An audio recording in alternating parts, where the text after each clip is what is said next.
Kantkende bizdin duabız kabul bolot degen mani. Antkeni көбүбүз biz жакшы иштерди кылабыз.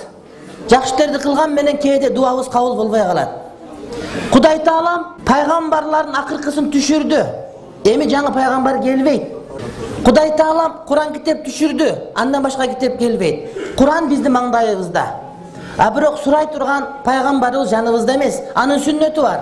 Бирок сүннөттөн таппай калган, багыт сурай турган болсок, кеңеш сурай турган болсок, кантип сурайбыз десек, анда Кудай Таалам бизге шариат кылып истихара деген намаз берди.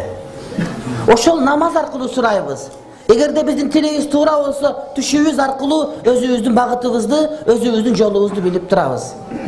Ошондой эле Кудай Таалам бизге ырайым кылып, биз дуа кылсак, Кудай Таалам дуабызды кабулла турган кылды.